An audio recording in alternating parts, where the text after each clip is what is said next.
1913ஆம் ஆண்டு தொடங்கப்பட்ட இந்திய சினிமா 100 ஆண்டுகளை கடந்து இன்னும் ஒரு மிகப்பெரிய பொழுதுபோக்கு அம்சமா இருக்கு. இந்த 100 வருஷத்துல சினிமாக்கு இணையான ஒரு பொழுதுபோக்கு அம்சம் வந்திருக்கா அப்படின்னு கேட்டா அது ஒரு மிகப்பெரிய கேள்வி. இந்த 100 ஆண்டு கொண்டாட்டங்கள் தமிழகத்தின் தலைநகரான சென்னையில் இருப்பது நமக்கு ஒரு மிகப்பெரும் பெருமை. இன்று கோவையில் இருக்கும் 50 ஆண்டுகளை கடந்த ஒரு திரையரங்க உரிமையாளரை நம்ம சந்திக்க போகிறோம். இந்த 50 ஆண்டுகள்ல அவங்க என்னமான படங்கள் எடுத்து திரையிட்டிருக்காங்க. வெறும் கொட்டகையா நாடக கொட்டகையா இருந்த இந்த இடம் இன்று ஒரு நவீன திரையரங்கமா இருக்கிறது எப்படி, என்னென்ன மாதிரியான டெக்னாலஜிஸ் அவங்க இந்த திரையரங்கத்துக்குள்ள கொண்டு வந்திருக்காங்க அப்படிங்கிற விஷயத்தையும் நம்மளோட அவர் பகிர்ந்து போகிறார். இந்த திரையரங்கம் இவர் வாங்கும்போது பழம்பெரும் நடிகையும் இணைந்து தான் இந்த திரையரங்கத்தை வாங்கினார். அந்த நடிகை யார்? அதுவும் இல்லாமல் ஒரு ஃபேன் வந்து இந்த திரையரங்கத்தில் ஒரு படத்தை வந்து கிட்டத்தட்ட 190 தடவை வந்து ஒரு படத்தை பார்த்துருக்காரு. அது யார்? அவருக்கு என்ன மாதிரி இந்த கௌரவிச்சிருக்காங்க அப்படிங்கிறதையும் அவர்கிட்ட நேரடியாக.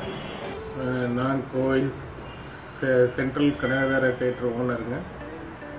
இந்த தேட்டர் முதல் வந்து 1962ஆம் வருஷம் டிஎல்எஸ்கே அண்ட் கம்பெனி கிட்ட இருந்து நாங்கள் எங்கள் தாத்தா வந்து வாங்கினார். கூட வந்து கூட்டு வந்து எங்கள் தாத்தாவோட கூட்டு பார்ட்னர் வந்து சரோஜா தேவி, சினி ஆக்ட்ரஸ் சரோஜா தேவிங்க. அவங்க 2 பேர் வந்து சேர்ந்து இந்த தேட்டரை வந்து வாங்கி புதுப்பிச்சு 1962 கிளியோபேட்ரா படத்தை நாங்கள் வந்து முதல் படமாக திரையிட்டோம் சென்ட்ரலில். இது வந்து இந்தியாவில் வந்து பார்த்தீங்கன்னா தென்னிந்தியாவில் வந்து இது 2வது 70mm தேட்டர். முதல் தேட்டர் வந்து உங்களுக்கு சஃபயர் தேட்டர். இன்னைக்கு அந்த தேட்டர் இல்லைங்க, சென்னையில் முதல் தேட்டருங்க. 2வது தேட்டர் வந்து எங்களோட தேட்டர் சென்ட்ரல் தேட்டர். அந்த காலத்திலேயே வந்து ஜப்பான்லேருந்து இன்ஜினியர் வர வச்சு இந்த இரெக்ஷன் பூரா வந்து பண்ணது சென்ட்ரல் தேட்டர் சவுண்ட் சிஸ்டம் இரெக்ஷன் பண்ணது ஜப்பான் இன்ஜினியர்ஸ் தானுங்க. சென்ட்ரல் தேட்டர் ஸ்க்ரீன் வந்தது கப்பலில் தனியாக வந்து மாட்டணும். அன்னைக்கு வந்து இதெல்லாம் ஒரு பெரிய சாதனையாக இருந்தது. ஒரு தேட்டருக்கு வந்து வெளிநாட்டில் வந்து ஸ்க்ரீனை கொண்டுட்டு வந்தது, இன்ஜினியரை கொண்டுட்டு வந்தது நாங்கள் 62லேயே கொண்டுட்டு வந்து செஞ்சோம். எங்கள் தாத்தா செஞ்சார், எங்கள் அப்பாவும் செஞ்சாங்க கூட.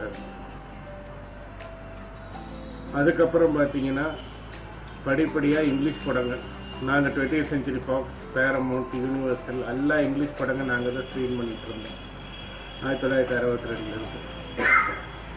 அதுக்கப்புறம் 1965 1995 முதலாக இந்தியாவிலேயே வந்து டிடிஎஸ் சவுண்ட் சிஸ்டம் கொண்டு வந்தது எங்கள் தேட்டர்.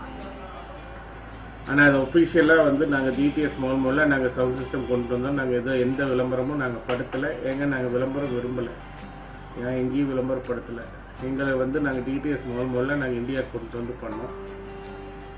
அன்னைக்கு தயாரித்த படங்கள் வந்து அண்டர் சீச். அதுவும் வந்து தொழில்நுட்பம் வந்து 1994 வந்தது இங்கே உலகத்துக்கு. நாங்கள் 95 நாங்கள் கோவை மக்களுக்கு கொண்டுட்டு வந்தோம். அதுக்கப்புறம் வந்து 1997 டால்பி டிஜிட்டல் பண்ணோம். அதுக்கப்புறம் 2008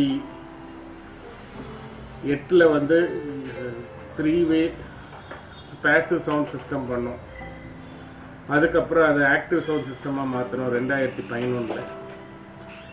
இப்போ வந்து Dolby DTS with surround EX sound system மற்றும் 7.1 டால்பி டிஜிட்டல் சரவுண்ட், இதெல்லாம் இன்னைக்கு லேட்டஸ்ட்டாக நாங்கள் தேட்டரில் பண்ணிட்டு இருக்கோம். எங்கள் தேட்டரை பொறுத்தளவு முழுமையாக இந்த காலத்துக்கு தகுந்த மாதிரியே அப்பப்போ நாங்கள் வந்து நவீனப்படுத்தி கொண்டே இருக்கிறோம். இது இப்போ உள்ள தேட்டருக்குள்ளே நீங்கள் இப்போ பார்த்தீங்கன்னா பழைய தேட்டரு 1962 திறந்த தேட்டருன்னு சொல்ல மாட்டீங்க. எங்கள் தேட்டரில் அந்த காலத்தில் வியட்நாம் வீடு 100 நாளுக்கு மேலே ஓடிச்சு, இதே கடி 100 நாளைக்கு மேலே ஓடிச்சு. அதுக்கப்புறம் வந்து வீரபாண்டிய கட்டபொம்மன், ராஜராஜ சோழன், இது மாதிரி மிக மிக பிரம்மாண்டமான பெரிய படங்கள்லாம் ஓடிச்சுங்க, பாட்டும் பரவதும். அதுக்கப்புறம் வந்து பார்த்தீங்கன்னா அதர் லாங்குவேஜில் பார்த்தீங்கன்னா எங்கள் தேட்டரில் 300 நாளைக்கு மேலே ஓடின படம் கயமத் கயமத்தை, ஸ்ரீதேவ் 105 நாள் ஓடிச்சுங்க. இன்னும் பல வெற்றி படங்கள் எங்கள் தேட்டரில் ஓடி இருக்கு. ஆல் இண்டியா ரெக்கார்டு எங்கள் தேட்டருக்கு ஒரு இருக்குதுன்னா அது ஒரு படத்துக்கு இருக்குது ஆல் இண்டியா ரெக்கார்டு. அது எந்த தேட்டர்லையும் ஓடாது. ஃபாஸ்ட் ஃபார்வர்ட் 199 நாள் நாங்கள் ஓட்டணும்னா ஃபுல்லாக ஓட்டணும். 199 நாள் ஃபாஸ்ட் ஃபார்வர்டு ஓடிச்சு. அது 199 நாள் வந்து சைக்கிளில் வியாபாரம் செய்த ஒரு பால் வியாபாரி 199 நாளும் செகண்ட் ஷோ இங்கே வந்து படம் பார்த்தார். எங்கள் தியேட்டர் சார்பாக அவருக்கு வந்து ஒரு கோல்டு செயின் வந்து நாங்கள் கொடுத்தோம் பரிசு.